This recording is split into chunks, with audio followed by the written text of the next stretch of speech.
A simply supported beam of rectangular section 230 mm wide and 450 mm deep. याचा अर्थ काय बरं? तुम्हाला जेव्हा मी बोलतोय रेक्टँग्युलर तर रेक्टँग्युलरचा मीनिंग कळतंय का? आणि काय आहे तो बीम आहे. तो रेक्टँग्युलर शेप म्हणजे हा रेक्टँग्युलर शेप. ओके काय? रेक्टँग्युलर शेपची ही असते विड्थ ज्याला b ने दाखवतो मी आणि ही असते डेप्थ ज्याला मी b ने दाखवतो. तो b किती दिलाय? सिम्पली सपोर्टेड बीम आहे, रेक्टँग्युलर सेक्शन आहे 230 mm वाइड म्हणजे 230 mm आला. आणि पुढे काय डेप्थ किती म्हणतोय 450 mm डीप. तो 450 mm काय झाला? त्याची डेप्थ झाली. आणि सिम्पली सपोर्टेड बीम आहे म्हणून हा सिम्पली सपोर्टेड बीम झाला. हा सिम्पली सपोर्टेड बीम झाला. बरोबर? सिम्पली सपोर्टेड बीम आहे आणि याच्यावरती यूडीएल कितीची आहे? 60 ची. तो 60 ची म्हणजे बघा 60 ची यूडीएल झाली. 60 किलो न्यूटन पर मीटर ची यूडीएल झाली. लांबी किती?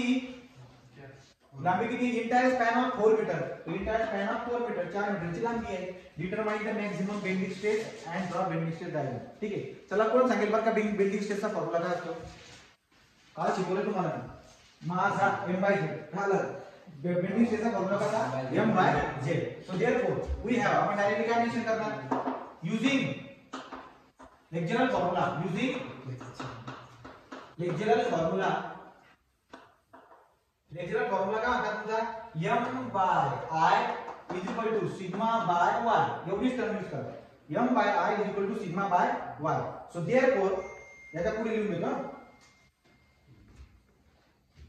लेक्चरल फॉर्म्युला तुमच्याकडे m/i सिग्मा बाय y. आता मला जर काय अजून सॉल्व करायचं असेल मला काय काढायचं? बेंडिंग स्ट्रेस म्हणजे सिग्मा काढायचा ना. y ला अलीकडे फेका. अलीकडे जर टाकला तो सिग्मा इज इक्वल टू काय होते? m divide by i into y. कसं काय बरं का? जो डिवाइड ला y होता तो इकडे जाताना मल्टिप्लाय ला होऊन गेला m by i into y. तुम्हाला माहित असायला पाहिजे की i बाय y हा z होऊन जातो. ते याचा जर तुम्ही सॉल्व करणार तो काय होणार? m by z. बेंडिंग स्ट्रेसचा फॉर्म्युला काय होतो? m by z. Directly m by z लिहिलं तरी चालेल. असं म्हणायचं युजिंग लेक्चरल फॉर्म्युला. हिम्मत नाही केलं तरी चालेल. डायरेक्टली काय करायचं? Sigma is equal to m by z. Simply supported beam बघा मी तुम्हाला 4 केस लिहून दिले. परत मी सांगतो. सिम्पली सपोर्टेड बीम असेल आणि सेंटर मध्ये पॉइंट लोड लागत असेल W चा तर मूवमेंट किती असते रे? MAB. मूवमेंट किती असते? WL/4. ही केस तुम्हाला लक्षात ठेवणं आहे.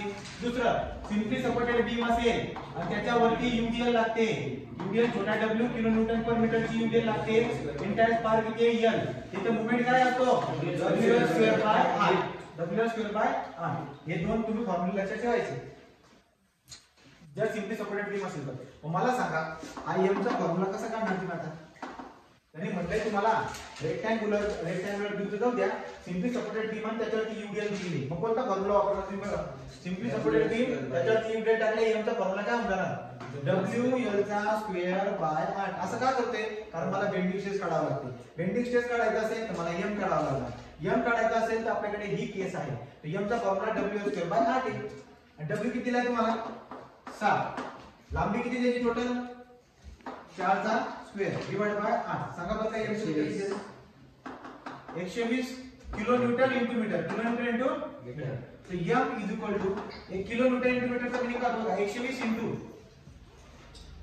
तुम्हाला काय काढायचं आहे? m बाय z ना. हा ठीक आहे. तो किलो न्यूटन इनटू मीटर चा मीनिंग काय घेता तुम्ही? 10⁶. 10⁶. इथे काय यायचं? Newton into m. Newton into m. हा झाला आपला मोमेंट. हा काय झाला? मोमेंट झाला.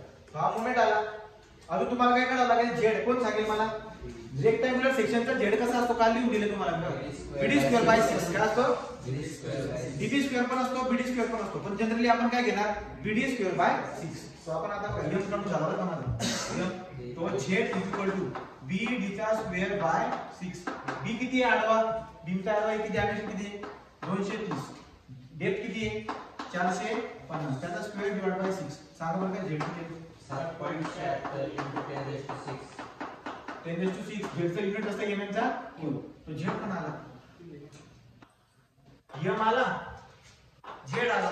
तुम्हाला काय करायचं? स्ट्रेस स्ट्रेसचा फॉर्म्युला काय असतो? m by z is equal to m ची व्हॅल्यू किती काढली तुम्ही? 120 × 10⁶. आणि z ची व्हॅल्यू किती काढली? 7.76 × 10⁶. त्याला सांगा बरं बेंडिंग स्ट्रेस किती? 15.46 न्यूटन पर mm². न्यूटन पर mm चा हा झाला तुमचा सिग्मा. बरोबर का? कसा क्रम लागलाय लक्षात येतं का? तुम्हाला पहिले टेजरल फॉर्म्युला वापरायचा आहे. तो फॉर्म्युला पुढे जाऊन फर्दर असा बनतो m बाय z. m काढायचा आहे तेव्हा सिम्पली सपोर्टेड बीम आणि यूडीएल असते तेव्हा m चा फॉर्म्युला w²/8 असतो. तुम्ही w टाकला, लांबी 4 होती, 4 टाकून दिली गेलं बघा स्टॅन, त्याच्यावर मला 120 किलोन्यूटन इंटू मीटर भेटतोय. तो किलोन्यूटन इंटू मीटरचा म्हणजे होतो 10⁶. इथून m ची व्हॅल्यू काढून टाकतो. ठीक आहे. मग पुढे आपल्याला परत z पण लागतो. z चा फॉर्म्युला काय bd²/6. तो b मला दिला तर त्याने 230, df होती 4 4.5. सरळ सरळ फॉर्म्युला टाका, z आला. आता सिग्माचा फॉर्म्युला कसा बनवला तुम्ही m/z झालं. आणि याच्यानंतर तुम्ही काय करणार, याची डायग्राम बनवणार. याची डायग्राम कशी बनेल बरं का? याची डायग्राम कशी बनेल, अशा पद्धतीने डायग्राम मध्ये एकदम इक्वल म्हणजे बघा हा बीम आहे ना, तो हा बीम आहे, याची न्यूट्रल ऍक्सिस अशी बनते डायग्राम बघा. स्ट्रेस किती आलेले 15.46 वरती, 15.46 खाली, वरती काय असतोय कॉम्प्रेशन, खाली काय असतो टेन्शन. अशा पद्धतीने डायग्राम बनते. हे झाले तुमचे 8 मार्क्स. किती मार्क्स झाले ते 8 मार्क्स.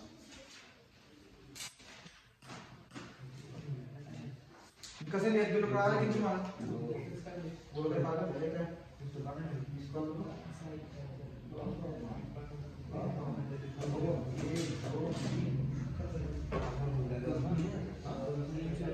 पुढच्या वेळेस पाऊस नाही तिकडून मदत करावं लागेल. बंद करावं. आता तुम्ही मित्र मुलं आहे, तुम्हाला मी 2 दिवस सुट्टी 5 घरात गेलो, त्यांना आपण सेमिस्टर दररोज शिकवावं लागतं. काय खबर ते ना मग एकदा पूर्ण सब्जेक्ट शिकून झालेले आहे सरळ सरळ. परत परत एका विषय हे करत बसायचं. बंद कर बा.